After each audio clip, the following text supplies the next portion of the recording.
Romanos capítulo de número 10.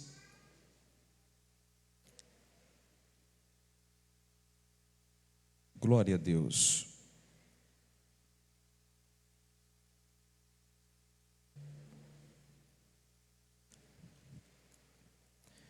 Nós iremos ler o versículo de número 13.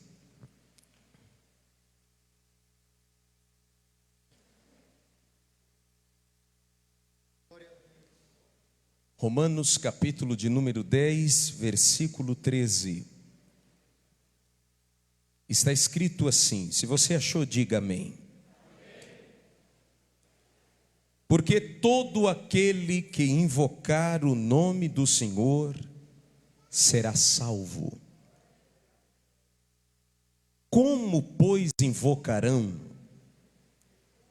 aquele em quem não crerão?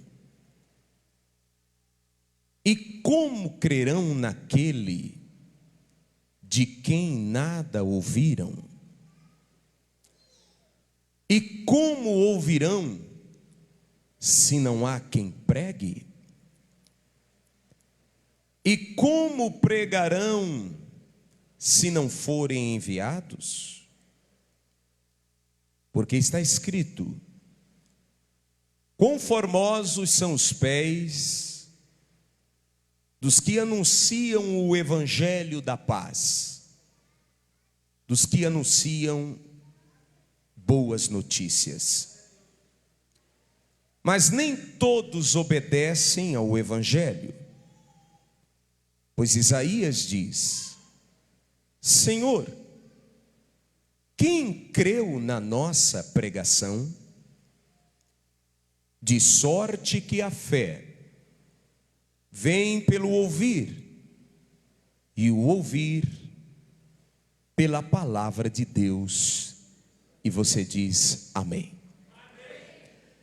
Meus irmãos, eu gostaria de falar nessa noite sobre o Evangelho. O Evangelho. Sem sombra de dúvida, o Evangelho é a palavra mais utilizada no meio cristão, quer seja entre os protestantes, quer seja entre os católicos, quer seja entre os carismáticos. O Evangelho é a palavra mais utilizada no meio cristão.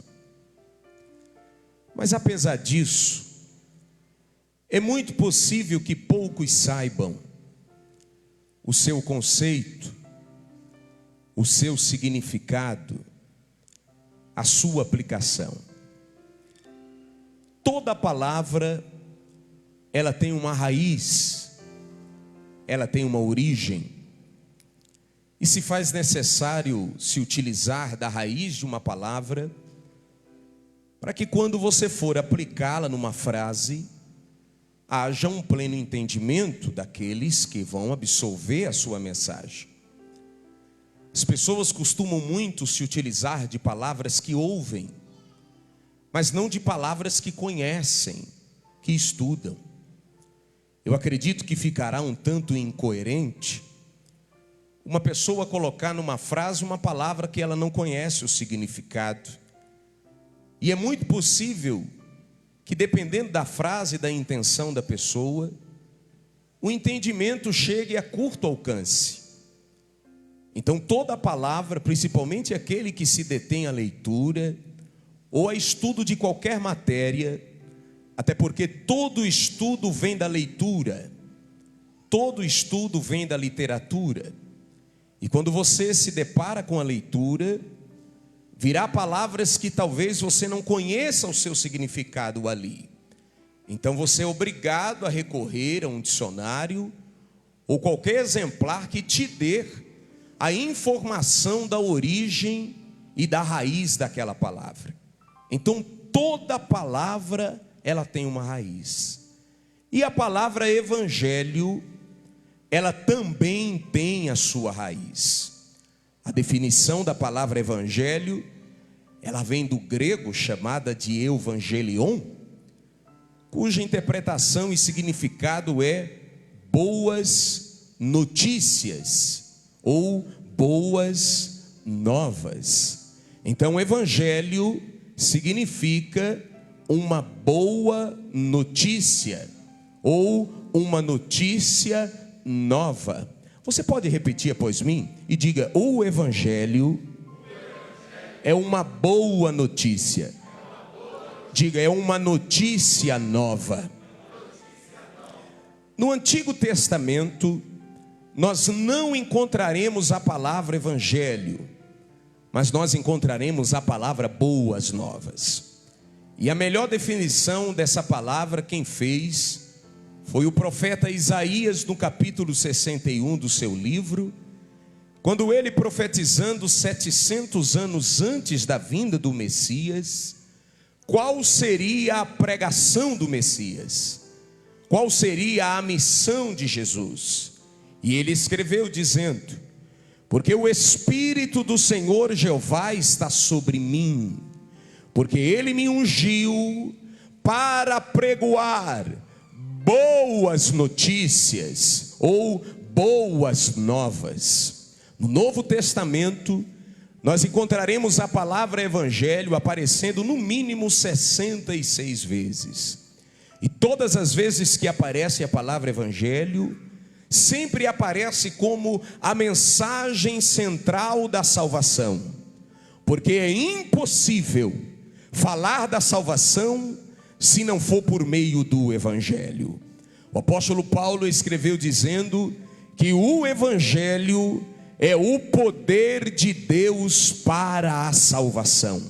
É impossível falar da salvação se não for por meio do evangelho.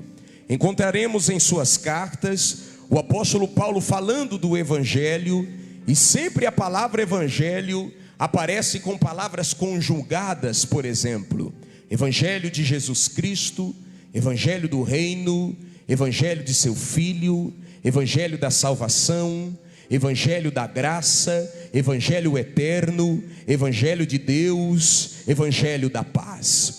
Todas as vezes que o apóstolo Paulo fala sobre a salvação, ele sempre procura falar por meio do evangelho, pregando o evangelho, porque ele, e acredito que depois de Jesus, ninguém melhor do que Paulo pode nos falar com tanta ênfase, com tanto carinho, com tanto comprometimento, com tanta paixão sobre o evangelho, como Paulo falou em suas cartas. Não desmerecendo os demais apóstolos, não desmerecendo os pais da igreja, não desmerecendo os reformadores, não desmerecendo a liderança da atualidade, mas depois de Jesus, não houve um homem mais apaixonado pelo evangelho como o apóstolo Paulo. Ele estava tão disposto a servir o evangelho, que ele não só queria viver pelo evangelho, mas ele estava disposto também a morrer pelo evangelho, porque o evangelho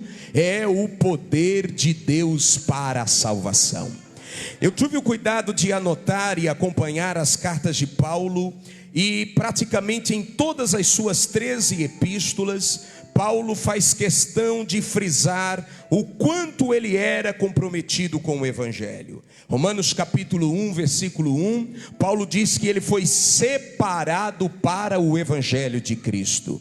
Romanos capítulo 1, versículo 16, Paulo escreve dizendo: porque eu não me envergonho do evangelho de Cristo. Romanos 15, versículo 16, ele disse: eu fui feito ministro do evangelho entre os gentios. 1 Coríntios 9, 14, Paulo diz assim: aquele que anuncia o evangelho, que este então viva do evangelho. 2 Coríntios 9, 16, Paulo diz: eu não tenho do que me gloriar. Do que me gloriarei, senão em pregar o evangelho. E mais abaixo ele conclui dizendo: e ai de mim, se não pregar o evangelho. 2 Coríntios 4, versículo 3, Paulo escreve dizendo: porque o Deus desse século cegou o entendimento dos incrédulos, para que em suas mentes não resplandeça a luz do evangelho. 2 Coríntios 15, versículo 1, ele disse: permanecei, ficai, perseverai no evangelho que eu vos tenho anunciado.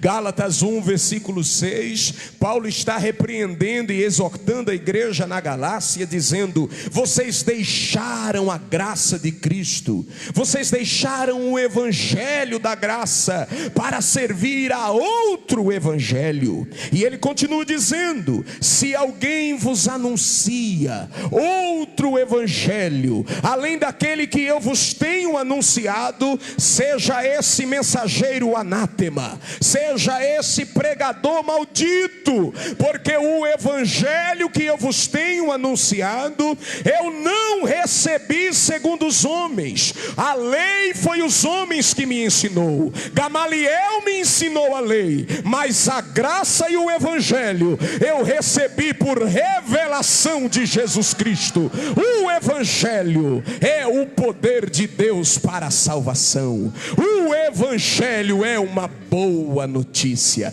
Quantos aqui são gratos a Jesus pela mensagem do evangelho? É muito possível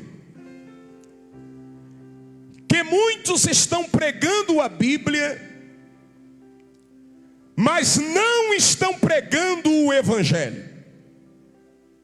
Repito, é muito possível que muitos estejam pregando a Bíblia, mas não estão pregando o evangelho. Porque há uma diferença muito grande entre alimento e nutrição. Nem tudo que te alimenta te nutre. Paulo escreveu aos Coríntios capítulo 1, versículo de número 17, dizendo: porque Cristo me enviou não para batizar, mas para evangelizar, não em sabedoria humana, para que a palavra da cruz, para que a cruz de Cristo não se faça vã. Existe uma diferença grande entre alimento e nutrição. Por exemplo, um pastel alimenta, sim ou não? Um hot dog alimenta, sim ou não? Mas nutre? Nutre, irmãos. É possível que muitos estejam pregando a Bíblia, mas não estão pregando o evangelho.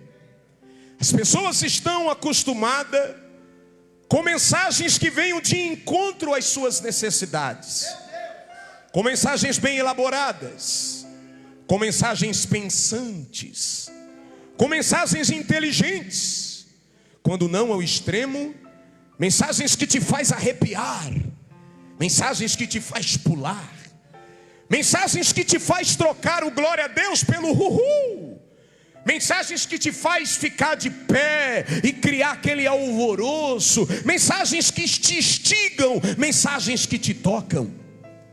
E é muito fácil pregar mensagens que te alegram, porque se você está triste e alguém te traz uma mensagem que te alegra, te alimentou. Se você está desanimado e alguém te traz uma mensagem que te anima, te alimentou. Se você está endividado e alguém vem com mensagens prometendo que a semana que entra é a semana da provisão, que vai entrar dinheiro, que a coisa vai virar e a sua vida será melhor, você foi alimentado. Só que são mensagens que se baseiam em pura sabedoria humana. Paulo disse: eu não vim a vós com palavras persuasivas, mas eu tive o cuidado de vos anunciar Cristo e este crucificado. Nem toda mensagem que te alimenta te nutre. Você está preocupado em agradar seu paladar. Deus está interessado em nutrir seu organismo. Entre um McDonald's e um prato de legumes, o seu paladar quer o McDonald's gorduroso, suculento, açucarado. É aquilo que o seu paladar quer. Mas o seu organismo precisa de alimento que te nutre, que te dá força, que te põe de pé e que no mínimo te sustente por um longo tempo. Não adianta trazer mensagens que vão alegrar você agora, que vai ficar bonito na gravação. Deus não quer fazer bonito, Deus quer fazer direito, e o direito é pregar o Evangelho. Quantos amam a mensagem do Evangelho? Levante a mão e glorifique a Deus. Porque parte do princípio de que Deus só tem um tema. Deus só tem um tema. Os pregadores trazem consigo um sermonário com temas interessantes, né? Quem nunca ouviu temas assim? 10 passos para ser tal coisa. 5 condições para alcançar tal objetivo. 10 princípios para ser tal pessoa. Com Deus não. Deus não precisa de 10 passos. Deus não precisa de 5 condições. Deus só tem um tema. E o tema de Deus se chama Cristo. Hebreus capítulo 1, versículo 1 está escrito: porque havendo Deus antigamente, quando, irmãos? Quando, irmãos? Antigamente, falado de várias formas e maneiras aos nossos pais por intermédio dos profetas, a nós, igreja, nesse tempo, Ele fala pelo Filho. Cristo não é o tópico de uma mensagem. Cristo não é a conclusão de uma mensagem. Cristo não é o resumo de uma mensagem. Cristo é o tema da mensagem. Cristo é o assunto da mensagem. Cristo é a mensagem. Deus só tem um tema: Cristo. Cristo é o tema de Deus. O mensageiro de Cristo é a igreja. Os anjos quiseram a glória e o privilégio de falar do Evangelho, mas foi dada à igreja a incumbência e a missão de falar do Evangelho. Deus não tem negócio com a política. Deus não tem negócio com as organizações humanas. Deus não tem negócio com nenhuma outra organização. Deus não tem negócio com clubes. Deus não tem negócio com nenhum tipo de corpo, de organização, de qualquer tipo de proclamação por intermédio de qualquer outro canal, se não for através da igreja. A igreja é o agente de Deus na terra. Quando Ele levou João para a ilha de Pátimos, Ele podia mandar João escrever carta para Nero. Ele podia mandar João escrever carta para Pilatos. Ele podia mandar João escrever carta para Domiciano. Ele podia mandar João escrever carta para César. Ele podia mandar João escrever carta para os senadores. Ele podia mandar João escrever cartas para Roma. Só que Ele não tem negócio com Roma. Deus não tem negócio com Nero. Deus não tem negócio com os senadores. Deus não tem negócio com Domiciano. Deus não tem negócio com o império. Ele disse a João: escreve a igreja. Escreve a igreja. O meu negócio na terra é com a igreja. O tema de Deus é Cristo. O mensageiro de Cristo é a igreja. E a mensagem da igreja é o Evangelho. É o que, irmãos? É o que, irmãos? O Evangelho. O Evangelho que nós pregamos não é um evangelho híbrido, onde se soma Cristo e mais alguém, Cristo mais Abraão, Cristo mais Moisés, Cristo mais Davi. Não! Cristo, Cristo, Cristo e Cristo. Não personalizem o evangelho. As pessoas estão personalizando o evangelho. Culto de jovem, mensagem para jovem. Culto de irmã, mensagem para irmã. Culto de obreiro, mensagem para obreiro. Não! Culto de jovem, Cristo para os jovens. Culto de irmã, Cristo para as irmãs. Culto de obreiro, Cristo para os obreiros. Porque Cristo é o modelo, Cristo é o manequim, Cristo é a referência, Cristo é a direção do crescimento. É Cristo, é Cristo, somente Cristo. Você pode adorar o nome de Jesus. O Evangelho é uma boa notícia. Por que o Evangelho é uma boa notícia? Porque a mensagem que constitui ou que faz parte da pregação do Evangelho, as doutrinas elementares do Evangelho, as mensagens que compõem o Evangelho, são chamadas de doutrinas beneficiárias de Deus para o homem, por intermédio de Cristo na sua obra da cruz. Sem Cristo, sem a cruz, não tinha como Deus nos dar boas notícias. Se o Evangelho é uma boa notícia, só é possível por causa de Cristo, por causa da cruz. Quantos aqui gostam de receber uma boa notícia? Você sabe que nós não precisamos nos esforçar muito para ouvir uma má notícia. Se liga hoje a televisão, as mídias, os principais telejornais, e você vai ver que há minuto no mundo surge uma má notícia. Mas quando alguém vem até você dizendo: ei, eu tenho uma boa notícia para você, você se alegra, sim ou não? O grande sábio escreveu isso.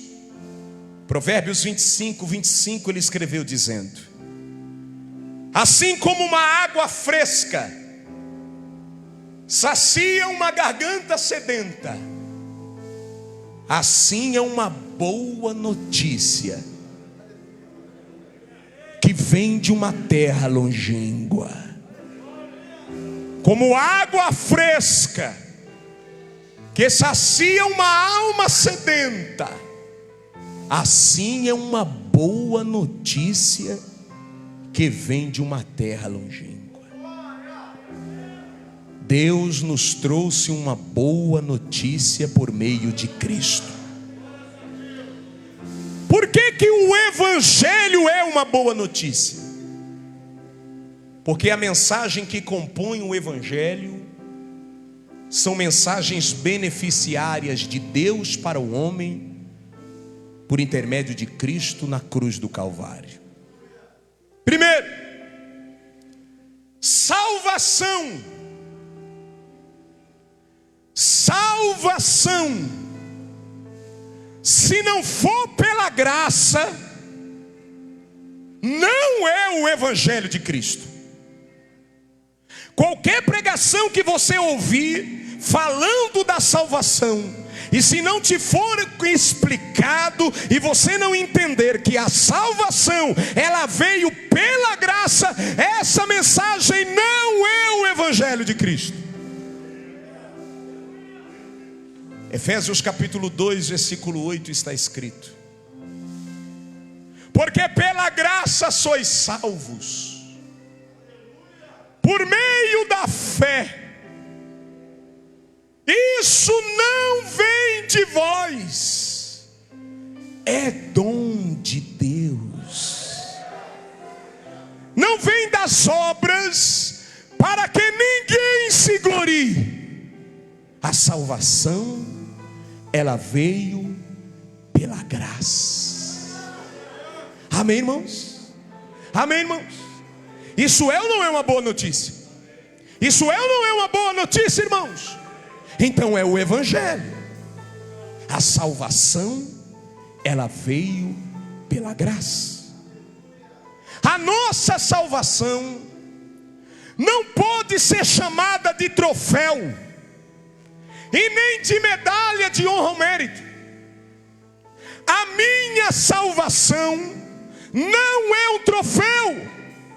A minha salvação foi um presente. A Bíblia diz assim, ó, é dom de Deus. Vamos lá, 1, 2, 3. Você sabe o que é dom na Bíblia? Dom na Bíblia é dádiva. Dádiva na Bíblia é presente. Presente. Quando alguém prega que a salvação é um troféu, ou é uma medalha de honra ou mérito, ela está dizendo que a salvação só é dada para quem fez por merecer. E se a salvação só é dada por merecimento, então ela não veio pela graça. Porque a graça é um favor imerecido. A minha salvação não foi conquistada por mim. A minha salvação foi conquistada por Cristo e dada por Deus como um presente. Quantos gostam de receber presente? É bom ou não é? Você gosta, pastor Ricardo? É gostoso, não é? Agora, quem aqui já pagou por um presente? Quem aqui pode dizer, eu recebi um presente, mas tive que pagar por ele? É presente?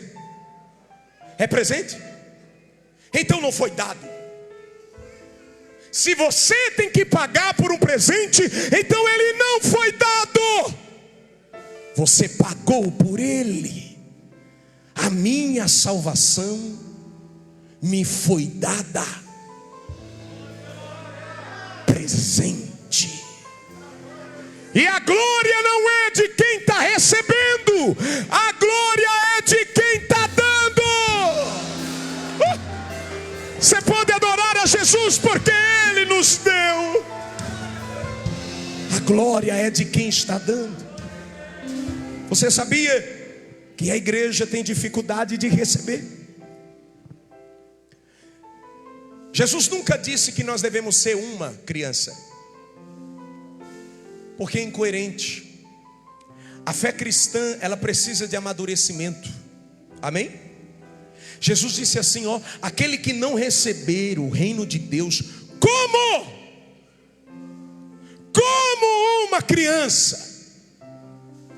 Deus não quer que nós sejamos uma criança, porque se a gente for uma criança, não entenderemos a fé, não entenderemos a Cristo, não entenderemos a palavra. Porque a fé cristã, ela precisa ser madura. Amém?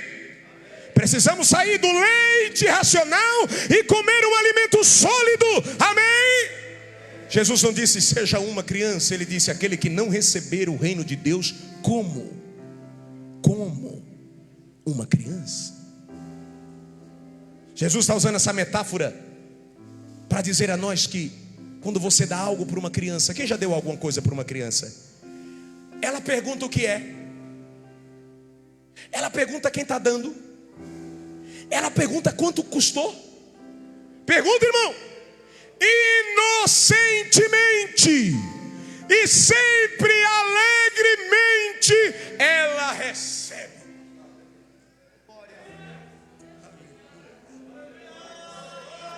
Jesus está dizendo: receba, a minha salvação é um presente.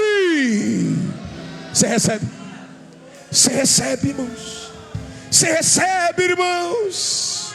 Pela fé você recebe nessa noite. Porque a graça é a mão que dá, e a fé é a mão que recebe. A minha salvação não foi um financiamento. Jesus não foi financiar a nossa salvação na cruz. Porque o que é um financiamento? É quando você quer adquirir um bem, você dá uma entrada maior, sim ou não? E depois de aprovado, vai chegar na sua casa uma mini Bíblia, né? Um carnezinho com o que, irmãos? Com o que, irmãos? Com as parcelas para você pagar. Estão pregando a salvação assim.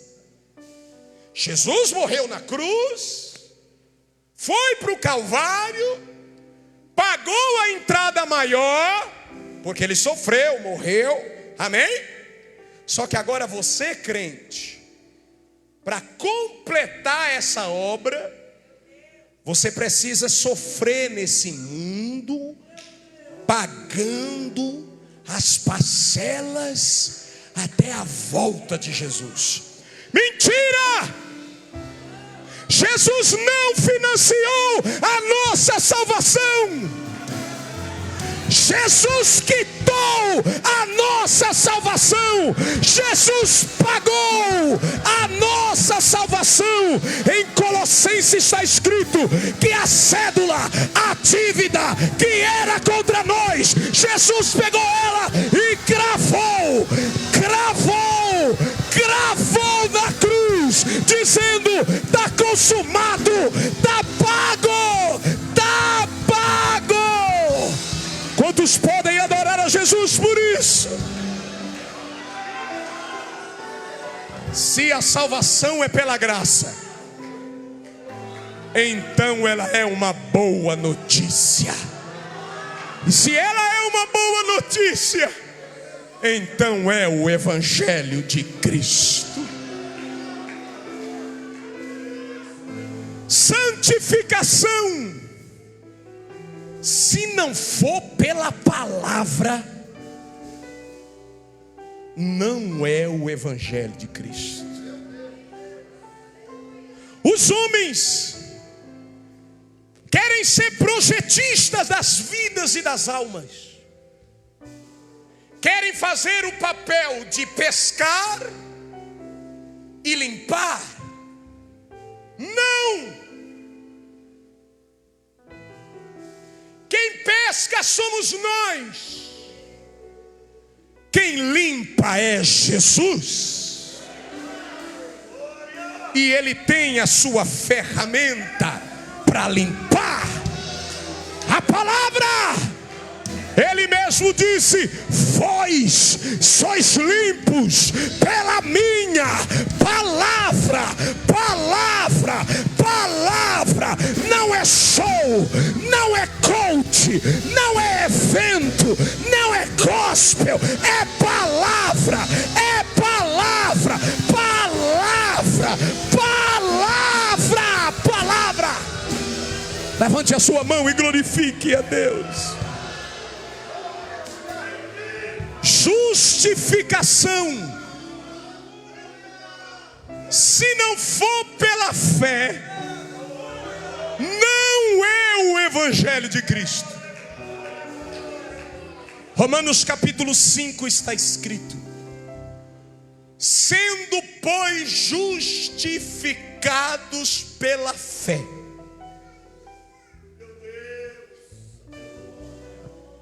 tendes paz com Deus. Acredito que a doutrina da justificação ela é uma das mais essenciais para a igreja, porque ela trata diretamente o assunto que nos interessa. É ela quem nos dá a confiança de que não devemos mais nada a Deus. O que Deus tinha para cobrar dos homens no tocante ao pecado, Cristo pagou. A boa notícia é que é pela fé. A má notícia é se fosse pelas obras. Amém? Quando eu digo que sou justificado pela minha justiça, eu não estou pregando o Evangelho, porque o Evangelho me mostra que eu sou justificado pela fé. Fé no que? Ou em quem?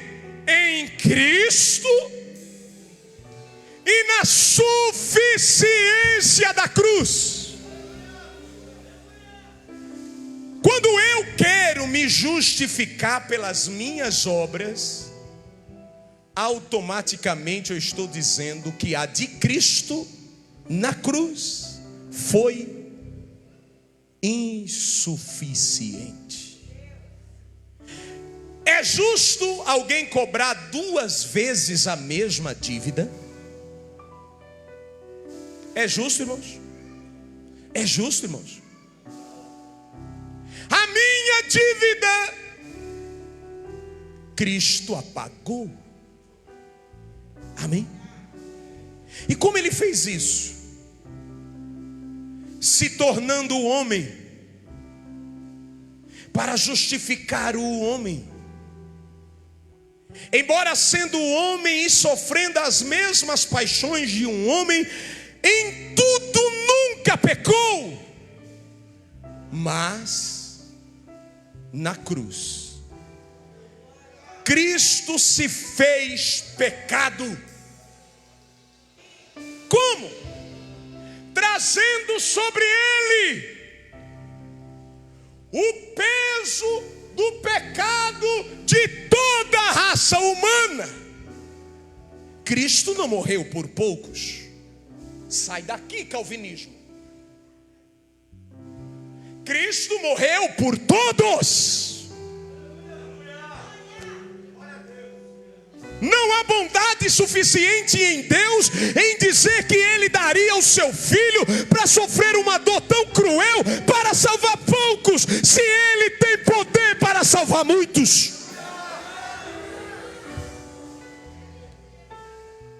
O que Adão bagunçou no Éden, Jesus arrumou no Calvário. Oh, glória seja dada ao nome de Jesus. Eu preciso colocar a minha fé nisso, de que Cristo foi suficiente, que a cruz foi suficiente, que o sangue de Jesus é suficiente.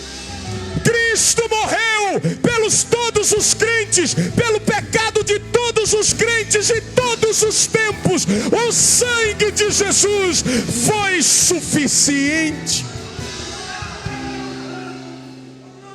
Jesus se utilizou muito de um termo chamado imputar.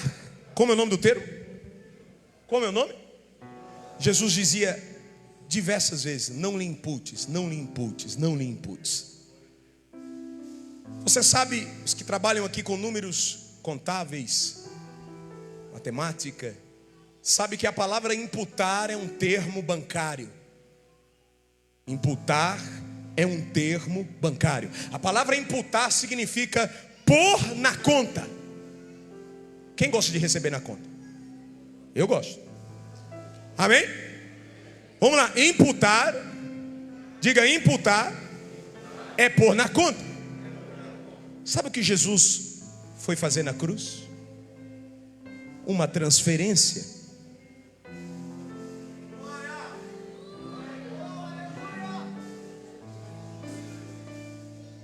O vermelho da minha conta foi para a conta dele. E o azul da conta dele veio para minha conta. Os meus deméritos Cristo levou, e os méritos de Cristo eu trago sobre mim. A minha culpa, conta de Cristo. A cura de Cristo, conta da igreja. A minha doença, conta de Cristo. A cura de Cristo, conta da igreja. O meu pecado foi para a conta de Cristo. A justiça de Cristo veio para minha conta. A minha maldição foi para a conta de Cristo. E as bênçãos de Cristo veio para a minha conta. Ele nos justificou. Ele levou sobre si dores, maldição, condenação, acusação. Ele levou sobre si. E eu sou justificado pela fé nisso. Eu tenho Cristo. Eu tenho Cristo. Eu tenho Cristo. Quem não tem Cristo, coloca a sua fé em coisas. Coloca a fé no sal, coloca a fé na rosa, coloca a fé no chapéu do apóstolo, coloca a fé no lencinho, coloca a fé na vassoura santa, coloca a fé no sabonete ungido, coloca a fé no travesseiro do descanso eterno. Quem não tem Cristo, coloca a fé na fogueira santa, coloca a fé em tantas e tantos artifícios. Mas quem tem Jesus não precisa de sal, não precisa de rosa, não precisa de lenço, não precisa de chapéu de apóstolo. A igreja de Franco da Rocha tem Cristo, tem Cristo, tem Cristo. Essa igreja tem Cristo. Você pode levantar a sua mão e glorificar a Deus. Para que sal? Eu tenho Cristo. Para que rosa? Eu tenho Cristo. Para que fogueira santa? Eu tenho Cristo. Levante a sua mão e glorifique a Deus. Nem missa, nem Ave Maria, nem enrolar o terço 7 vezes no punho. Eu não preciso subir a escadaria da Aparecida do Norte. Eu não preciso ir de joelho. Eu não preciso fazer nenhum tipo de sacrifício. A cruz de Cristo foi o sacrifício perfeito e suficiente. Suficiente. Quem tem Cristo? Eu tenho Cristo. Salvação, se não for pela graça, não é o Evangelho de Cristo. Santificação, se não for pela palavra, não é o Evangelho de Cristo. Justificação, se não for pela fé, não é o Evangelho de Cristo. Redenção, se não for pelo sangue,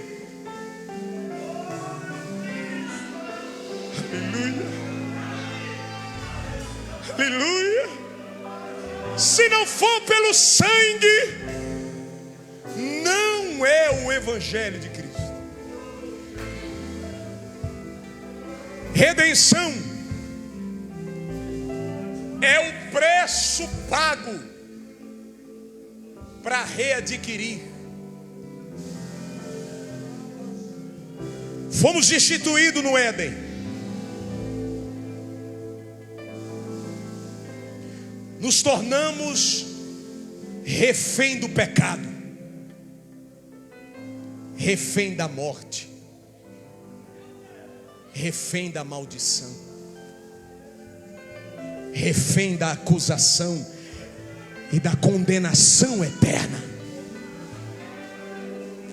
Quando alguém é refém de um sequestrador, ele liga para os familiares pedindo o que, meu pastor? O resgate. Se ninguém pagar o preço do resgate, aquela vida não será livre.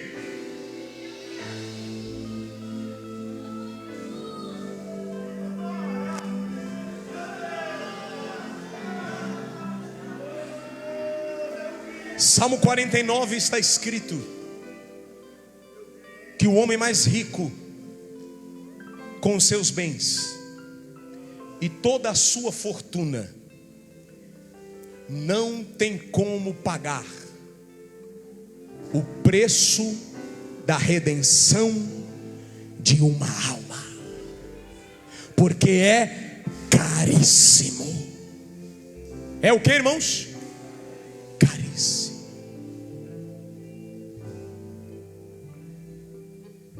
Abraão é homem de Deus, mas não pôde pagar. É caríssimo. Jacó foi homem de Deus, mas não pôde pagar. É caríssimo. José foi homem de Deus, mas não pôde pagar. Caríssimo. Moisés, Arão, Josué, os juízes, Gideão, Sansão, Liú, Jefité e muitos outros. Os profetas, Samuel, Elias, Eliseu e muitos outros não podem pagar. É caríssima. Davi, sendo rei, não pôde pagar. Salomão, sendo o rei mais rico, do império mais rico, da maior glória que Jerusalém já teve, não pôde pagar.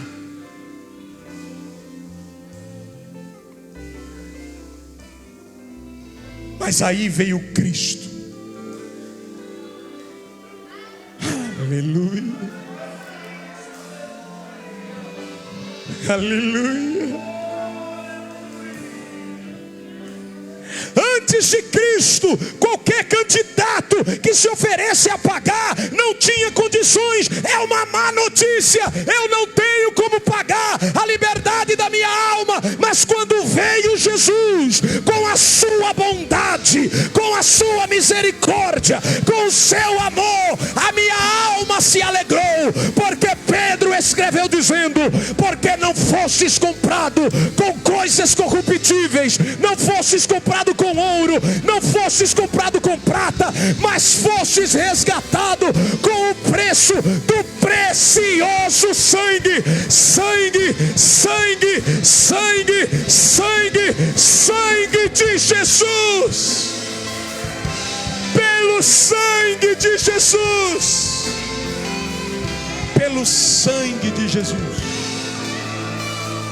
Pelo sangue de Jesus. Vamos lá? Pelo sangue de Jesus. Vamos lá? Mais forte. Mais forte. Pelo sangue de Jesus. Isso é uma boa notícia. Não é pelas suas ofertas, é pelo sangue. Um dia Deus disse a Moisés: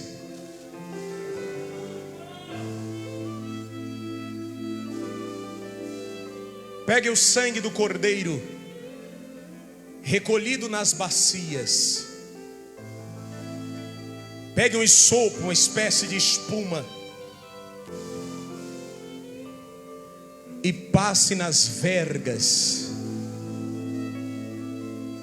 e nos umbrais das portas das suas casas.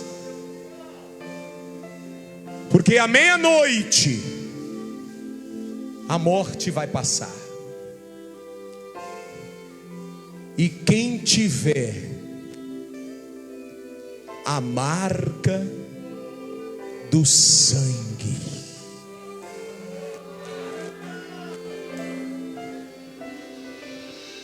Deus não disse a casa dos circuncidados.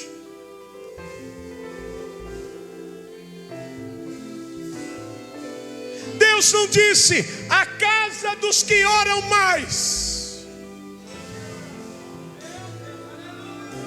Deus não disse a casa dos mais chegados. Porque não tem nada a ver com quem mora na casa. O segredo está no sangue. No sangue. No sangue. No sangue. Eu vou dizer uma coisa aqui e você não se assuste. Se o filho de Faraó tivesse dentro de uma daquelas casas com a marca do sangue, aleluia, nem ele morreria, porque não tem nada a ver comigo, nem minha performance, nem meus méritos. É o sangue, é o sangue, é o sangue. Tem sangue aí, tem sangue aí, o sangue de Jesus. É o sangue. Oh. Pelo mundo brilha a luz, desde que morreu Jesus, pendurado lá na cruz. Os pecados carregou e de culpa nos livrou, pelo sangue que emanou. Cante, cante. Pelo sangue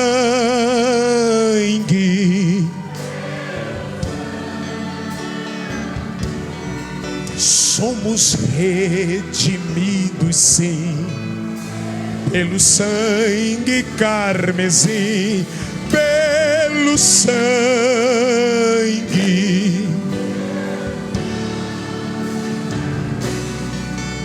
pelo sangue de Jesus. Continua. Ó, põe, né? Antes tinha muito temor. Esse é teu hino, pois compreendo o valor. Olha aí teu antes. Eu vivi na perdição. Olha agora. Mas achei pela grande redenção. Cante, igreja, pelo sangue. Isso é adorar Jesus, reconhecer a sua obra, reconhecer a cruz, pelo sangue.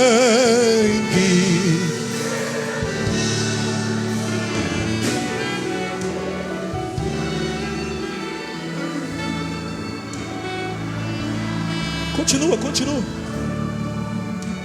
És um grande pecador. Olha aí, ó. Eis aqui teu Salvador. Tema do bom pregador, o Calvário, o Cordeiro divinal. Não foi Maria, não foi José, foi Jesus. Foi Jesus no Calvário, pelo sangue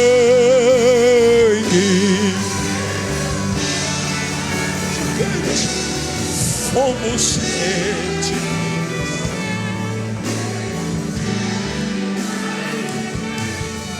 Pelo sangue.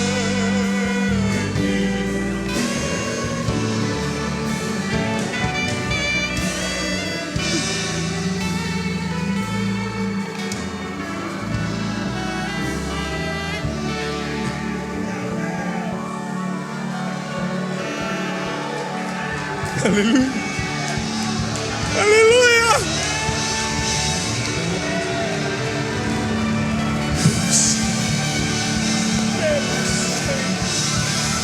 Pelo sangue.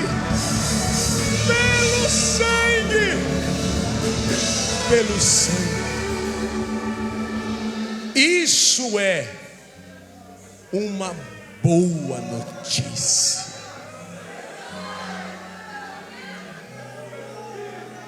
Salvação, se não for pela graça, repita, não é o Evangelho de Cristo.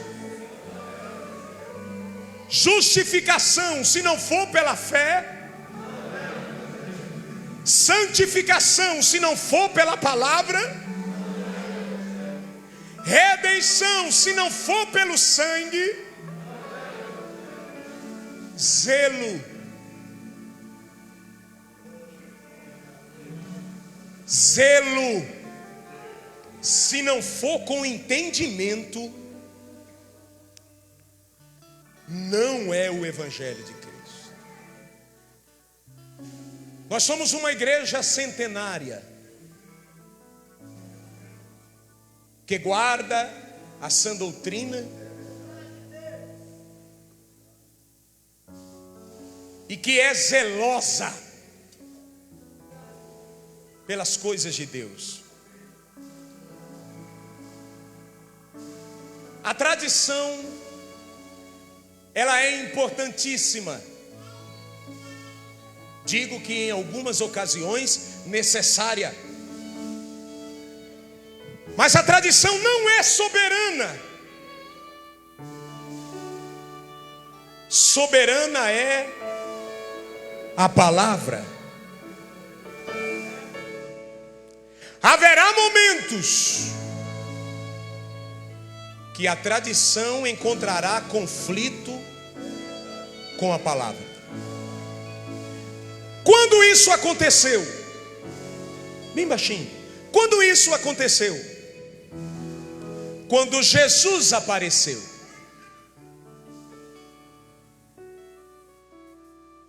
A tradição religiosa tinha como a tradição algo tão maior, tão superior, tão transcendente, que quando o próprio Deus apareceu, a religião os cegou de tal forma que eles não conseguiram enxergar Deus em Cristo. Foi por isso que está escrito que Cristo para eles é como pedra de tropeço.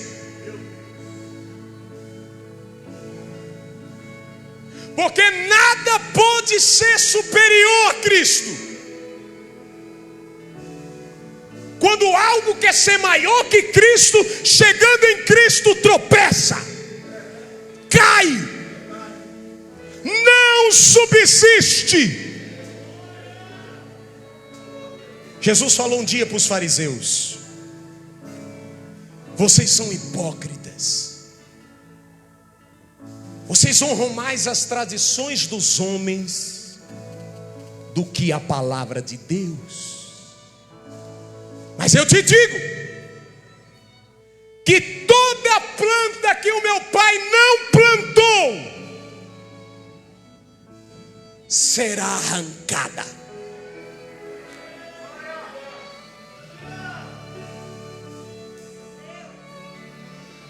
Só vai ficar o que é de Cristo. o que é de Deus. Eu vou dizer isso aqui com muito cuidado. Eu estou debaixo da autoridade do Espírito Santo.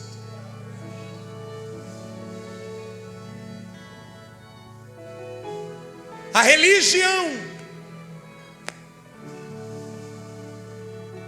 não pode roubar de nós o que Cristo nos beneficiou na cruz.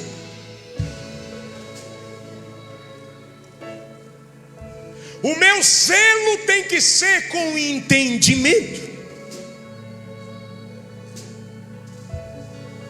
O que é um zelo sem entendimento?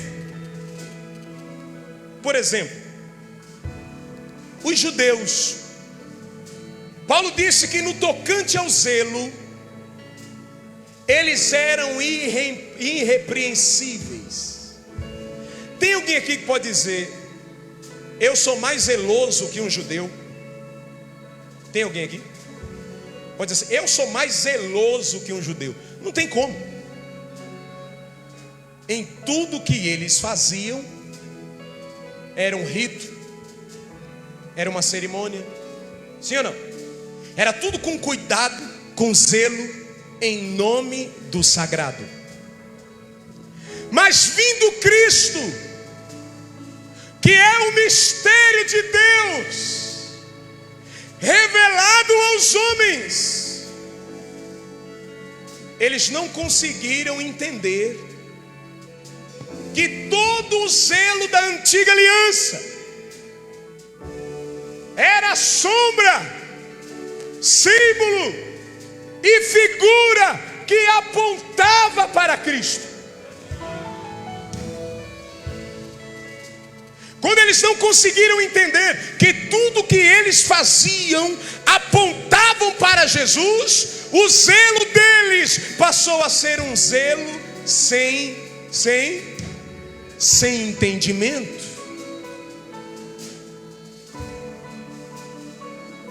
Eu não posso dizer que os usos e costumes são doutrinas. É zelo da nossa igreja. São ordenanças da nossa igreja, que segundo a nossa liderança entendeu que isso é bom, e de fato é. Mas eu jamais posso pregar isso como uma doutrina bíblica. Porque se eu disser que o que eu visto determina a minha fé, eu estou reduzindo a cruz.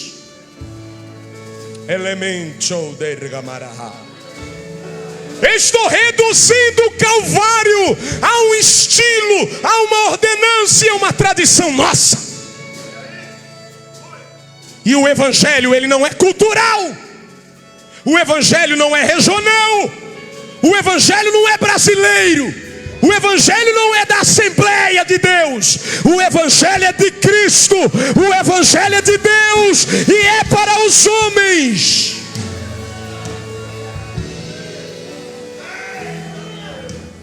Eu não tenho fé no que eu visto.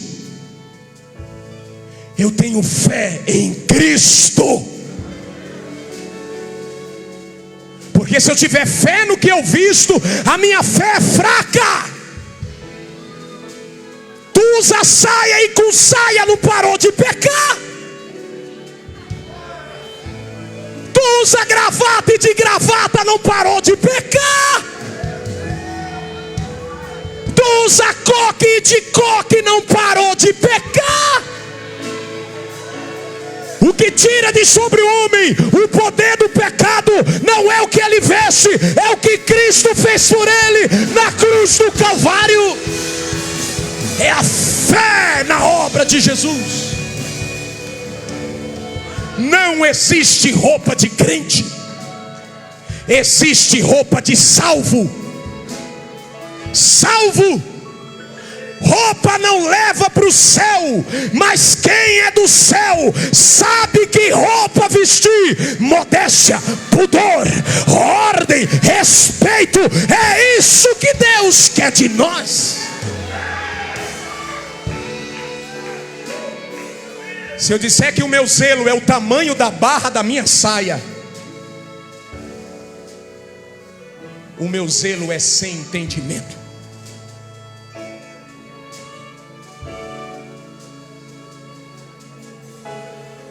Eles tinham zelo pelo tabernáculo, sim ou não? Tinham zelo pela mobília, sim ou não? Tinham zelo pelo sumo sacerdote, sim ou não? Tinham zelo pela indumentária do sumo sacerdote, sim ou não? Tinham zelo pelas festas judaicas, sim ou não? Mas não sabiam que tudo aquilo era Cristo. Eu vou dizer e você vai dizer: era Cristo. Amém? Amém? O tabernáculo, a mobília do tabernáculo, a arca da aliança, o candelabro, a mesa dos pães, o altar de incenso, o altar de holocausto, o sumo sacerdote, a indumentária do sumo sacerdote, as ofertas do culto, as festas judaicas, a festa do tabernáculo, a festa da Páscoa, a festa da colheita, a festa de Pentecoste. Era Cristo, era Cristo. E vindo Cristo, precisamos pôr uma arca da aliança aqui no meio? Por que tem igrejas que colocam a arca da aliança lá na frente da igreja, lá no púlpito? Aí quem vê diz: meu Deus, que zelo! É zelo sem... Eu não preciso de arca. Eu tenho Cristo, que é a própria personificação de Deus Pai. Eu não preciso de um candelabro no altar para você acreditar que Jesus está aqui. Eu tenho Cristo, que é a própria luz do mundo para os homens. Eu não preciso da mesa dos pães para convencer a você que o nosso Deus é provedor. Eu tenho Cristo, que é o pão vivo que desceu do céu. Eu não preciso colocar um altar de incenso para você acreditar que as orações estão subindo. Eu tenho Cristo, que é o próprio intercessor à direita de Deus por todos os santos. Eu não preciso de um altar de holocausto, nem matar um cordeiro no culto para Deus aceitar o sacrifício. Eu tenho Cristo, que é o sacrifício perfeito, o Cordeiro de Deus, que tira o pecado do mundo. Nós temos Cristo. Amém, irmãos? Talvez você esteja se perguntando, para que eu encerre agora: que mensagem chata, redundante. Ele vai para tudo que é lado e termina em Cristo.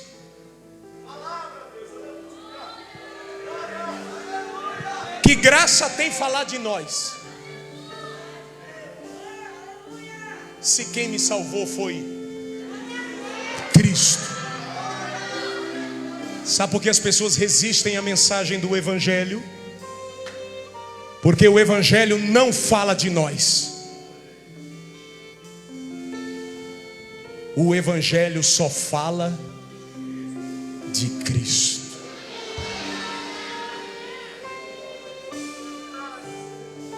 O Evangelho não é uma troca de favores. O Evangelho é um favor sem troca. O Evangelho não fala do amor que sobe. O Evangelho fala do amor que desce.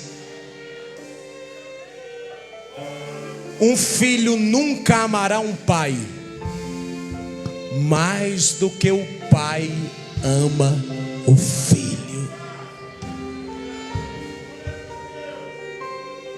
Eu não vim falar do seu amor por Deus, porque o seu amor não é impressionante. O seu amor é finito. E em alguns casos precisa fazer por onde para tê-lo. Eu vim falar do amor de Deus. o amor dele é impressionante. É ou não é? Sim ou não?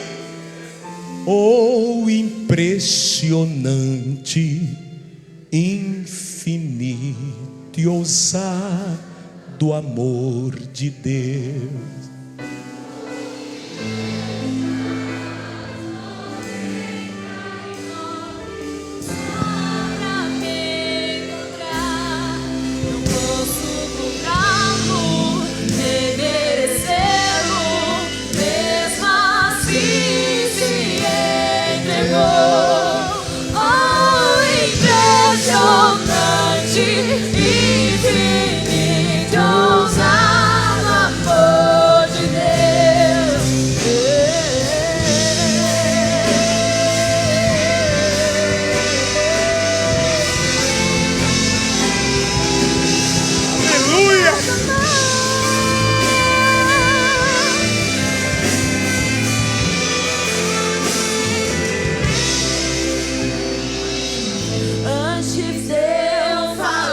Cante.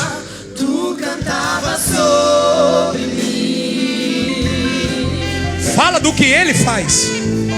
Tu tem sido tão, tão bom pra mim. Antes de eu respirar, sopraste tua vida em mim. Tu tem sido tão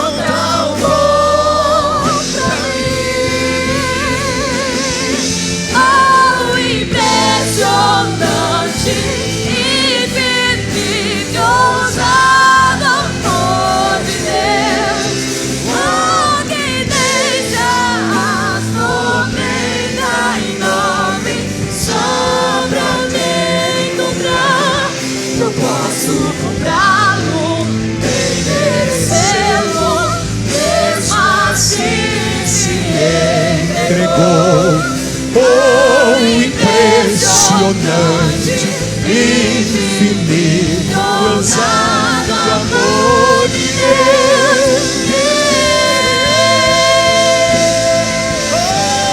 Aleluia! Aleluia! Amém! Amém! Amém!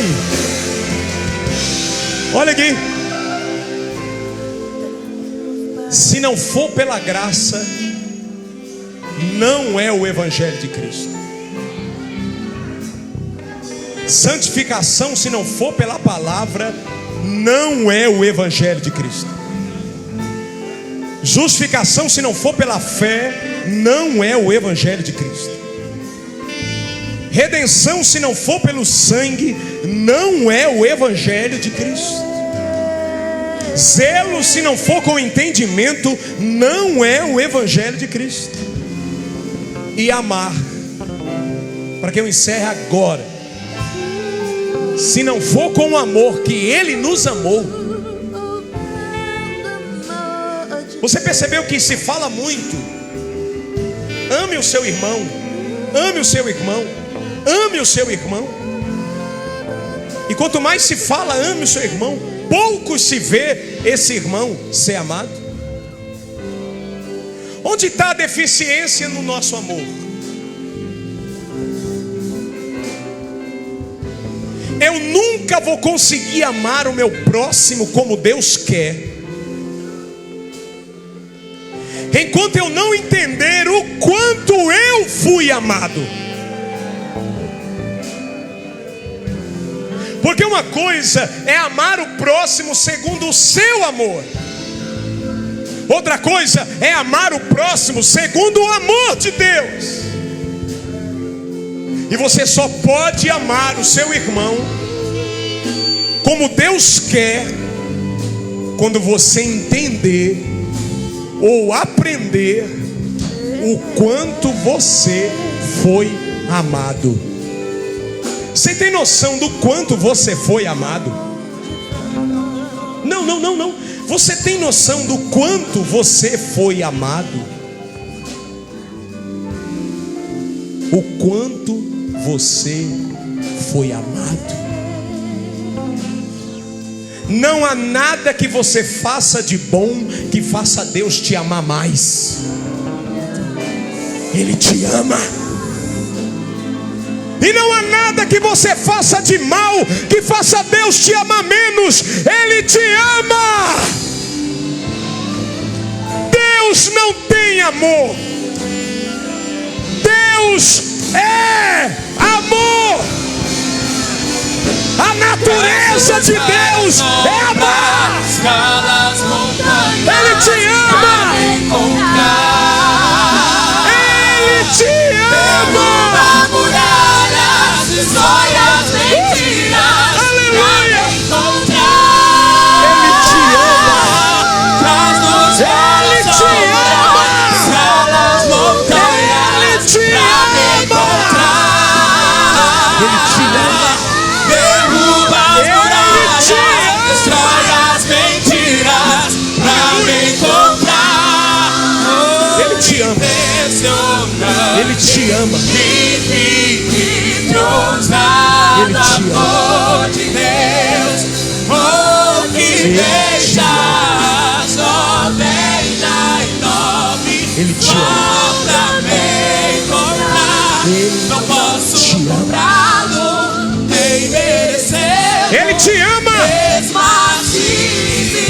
Você que me assiste, o Senhor manda lhe dizer: eu te amo. Eu te amo. E o meu amor é infinito. É infinito. Ele te ama. Aleluia. Aleluia. Olha aqui para mim.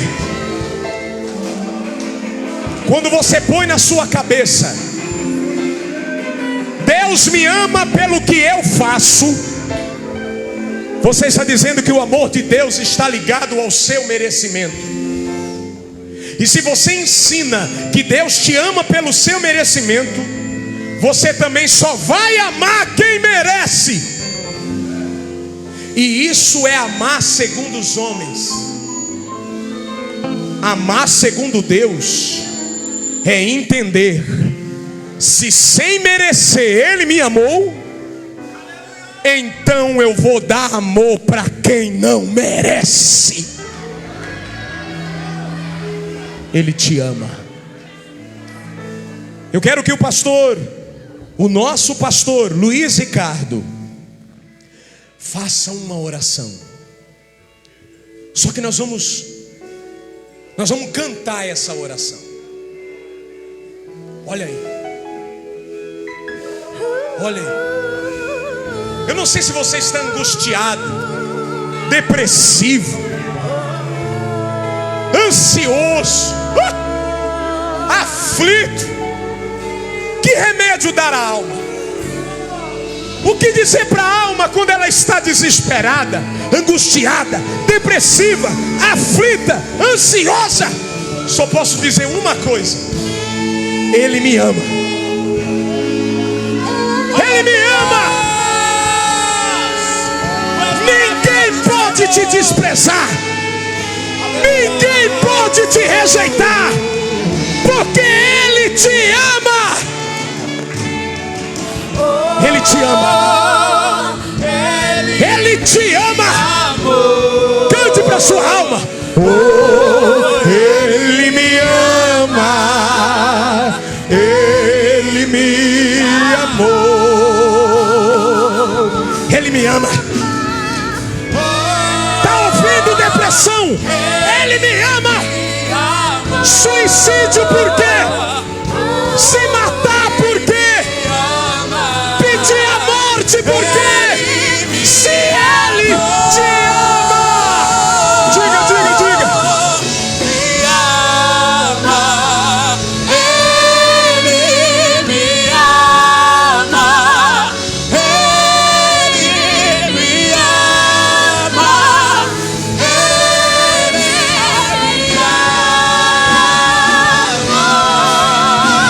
Te ama.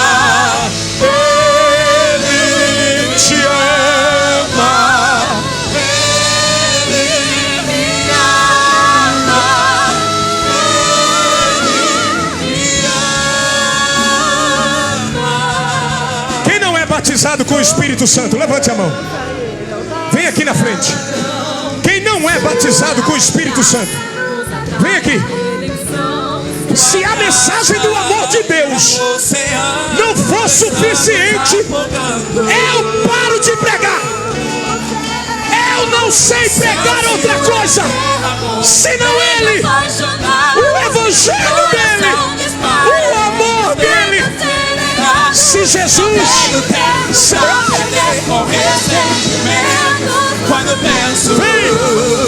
vem, Ele vai te batizar.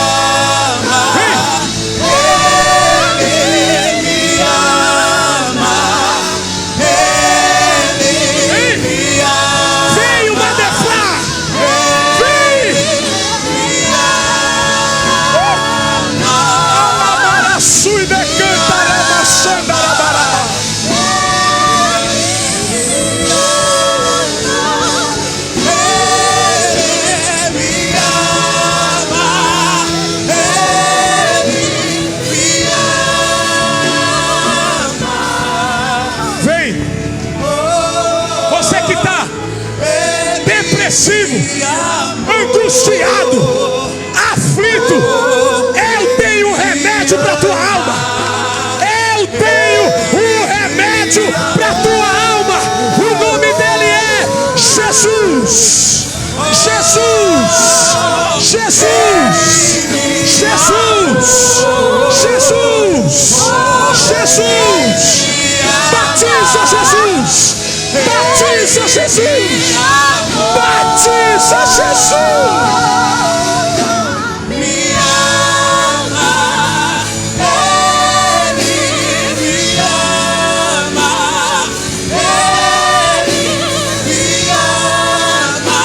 Te ama.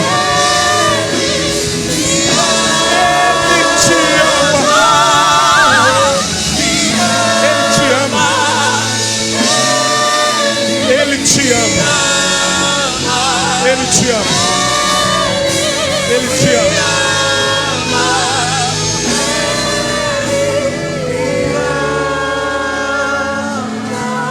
Nós vamos fazer um exercício espiritual.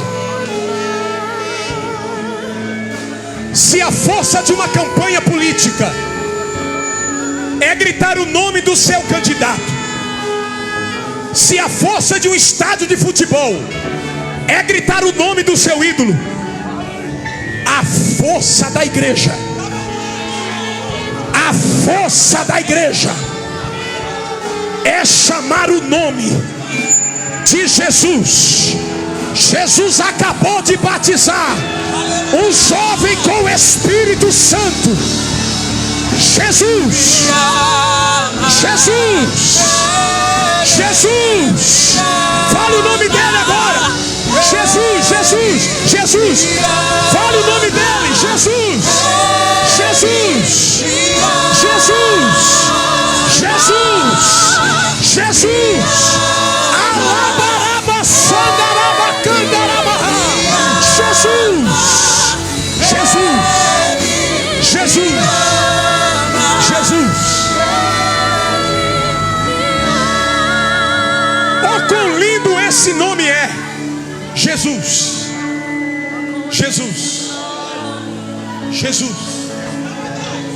Você vai poder sair desse congresso e dizer: realmente, hoje eu adorei o nome de Jesus.